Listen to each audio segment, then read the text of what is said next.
Hello, അസ്സലാമു അലൈക്കും. ഇന്ന് ഞാൻ പെട്ടെന്നാക്കിയെടുക്കാൻ പറ്റുന്ന ഒരു ബ്രേക്ക്ഫാസ്റ്റിനെല്ലാം കഴിക്കാൻ പറ്റിയ നല്ലൊരു ദോശൻ്റെ റെസിപ്പിയാണ്. അതിന് വേണ്ടി ഒരു പൊട്ടാറ്റോ എടുത്തിട്ടുണ്ട്. ആ പൊട്ടാറ്റോ നമുക്ക് വേവിച്ചെടുക്കുക. വേവിച്ചെടുത്തതാണ്. ഇതുപോലൊരു പാത്രത്തിലേക്കാക്കി അത് നന്നായി ഉടച്ചെടുക്കുക. അത് നല്ലവണ്ണം ഉടച്ചെടുത്തതിന് ശേഷം അതിലേക്ക് ഒരു ഹാഫ് സവാള ചെറിയ പീസാക്കിയിട്ട് ഇതുപോലെ കട്ട് ചെയ്തിട്ട് ഇട്ട് കൊടുക്കുക. പിന്നെ 1 ടീസ്പൂൺ മുളക് പൊടി ചേർത്ത് കൊടുക്കുക. അതുപോലെ 1/2 ടീസ്പൂൺ ചില്ലി ഫ്ലേക്സ്, ആവശ്യത്തിന് ഉപ്പ് ചേർത്ത് കൊടുക്കുക.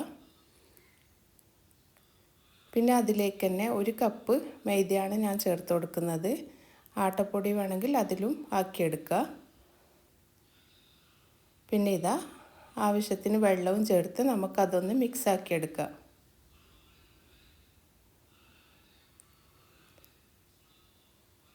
ഇതുപോലെ കട്ട കെട്ടാതെ നന്നായി കുറച്ച് വെള്ളം ആവശ്യത്തിനനുസരിച്ച് ഒഴിച്ചു കൊടുത്തിട്ട് മിക്സാക്കി ഇതുപോലെ എടുക്കുക.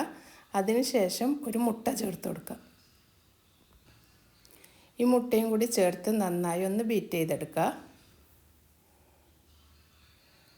അതിലേക്ക് കുറച്ച് മല്ലിയിലയും ചെറിയ പീസാക്കി ഇതുപോലെ അതിലിട്ട് കൊടുക്കുക. എല്ലാം കൂടി ഒന്ന് മിക്സാക്കി എടുക്കുക. അപ്പോൾ ദോശ മാവ് റെഡിയായി. ഇനി അതിലേക്ക് നമുക്ക് ഒരു 2 ടീസ്പൂൺ മിൽമ ഗീയാണ് ഒഴിച്ച് കൊടുക്കുന്നത്. അല്ലെങ്കിൽ വെളിച്ചെണ്ണ ഒഴിച്ചാലും മതി. ഞാൻ ഇപ്പം മിൽമ ഗീയാണ് ഒഴിച്ച് കൊടുത്തത്. അതും കൂടി ഒന്ന് ഒഴിച്ച് മിക്സാക്കി എടുക്കുക. പിന്നെ ഇതുപോലെ ഒരു പാൻ വെച്ച് നമുക്കതൊന്ന് ചുട്ടെടുക്കുക. ഇതുപോലെ ഓരോ കയ്യിലൊഴിച്ച് നമുക്ക് ഓരോരോ ദോശയാക്കി എടുക്കുക. പെട്ടെന്ന് ചുട്ടെടുക്കാനും പറ്റും. അതുപോലെ വളരെ ഈസി ആയിട്ട് ആക്കാൻ പറ്റിയൊരു ദോശയാണ്. മസാലകളൊക്കെ ഇട്ട് ആക്കിയത് കൊണ്ട് ഈ ദോശയ്ക്ക് ഇപ്പോൾ പ്രത്യേകിച്ച് വേറെ കറി വേണമെന്നൊന്നുമില്ല. നമുക്ക് ഈ ദോശ ചൂടോടെ ഇതുപോലെ തന്നെ നമുക്ക് കഴിക്കുകയും ചെയ്യാം. വളരെ പെട്ടെന്ന് ആക്കിയെടുക്കാൻ പറ്റുന്ന ഒരു ബ്രേക്ക്ഫാസ്റ്റ് തന്നെയാണിത്. ഒന്ന് ട്രൈ ചെയ്ത് നോക്കുക. പിന്നെ ഞാനൊരു ഓറഞ്ച് ടീ ആണ് ഉണ്ടാക്കിയത്. അതെങ്ങനെ ഉണ്ടാക്കുമെന്ന് നോക്കാം. അതിന് ഇതുപോലെ ഒരു ഓറഞ്ച് എടുത്ത് അത് നന്നായി കഴുകിയതിന് ശേഷം അതിൻ്റെ തൊലി ഇതുപോലെ എടുക്കാം. പിന്നെ നമുക്ക് ചായക്ക് ആവശ്യമുള്ള വെള്ളം എടുക്കുക. വെള്ളം തിളച്ച് വരുമ്പോൾ അതിലേക്ക് 1 ടീസ്പൂൺ ചായപ്പൊടി ഇട്ട് കൊടുക്കുക. അതൊന്ന് നന്നായി തിളച്ച് വരുമ്പോൾ ഈ ഓറഞ്ചിൻ്റെ തൊലി ഇതുപോലെ പീസാക്കി അതിലേക്ക് ഇട്ട് കൊടുക്കുക. അതൊക്കെ ഇട്ട് നന്നായി തിളപ്പിച്ചെടുക്കുക. തിളപ്പിച്ച് അത് ഓഫാക്കിയിടുക. പിന്നെ ഓറഞ്ച് ഇതുപോലെ 2 പീസാക്കി അതിൻ്റെ ഫ്രഷ് നീരന്നെയാണ് എടുക്കുന്നത്. ഞാൻ ഇതിൽ വെച്ചിട്ടാണ് എടുക്കുന്നത്.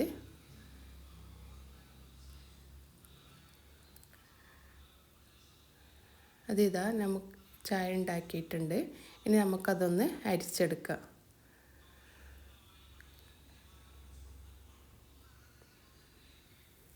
അതിലേക്ക് നമുക്ക് ഈ ഓറഞ്ചിൻ്റെ ഫ്രഷ് നീരും കൂടി ഒഴിച്ചു കൊടുക്കാം.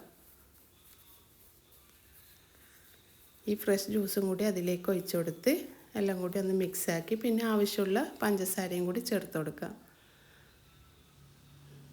നല്ല ടേസ്റ്റിയായ ടീ റെഡിയായി.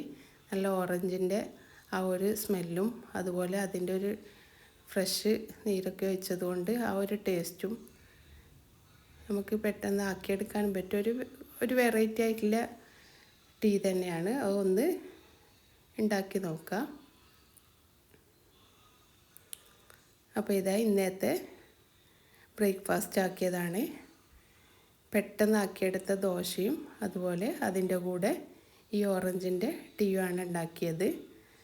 എല്ലാവരും ഒരു പ്രാവശ്യം ഒന്ന് ട്രൈ ചെയ്ത് നോക്കുക. പെട്ടെന്ന് ആക്കിയെടുക്കാൻ പറ്റുന്നതാണ്. അതുപോലെ നല്ല ടേസ്റ്റുമാണ്. പിന്നെ ഇതിന് പ്രത്യേകിച്ച് കറിയൊന്നും വേണ്ട. അതുപോലെ തന്നെ കഴിക്കാൻ നല്ല ടേസ്റ്റാണ്. ഇൻഷാ അല്ലാഹ് അടുത്ത വീഡിയോയുമായി വരുന്നത് വരെ അസ്സലാമു അലൈക്കും.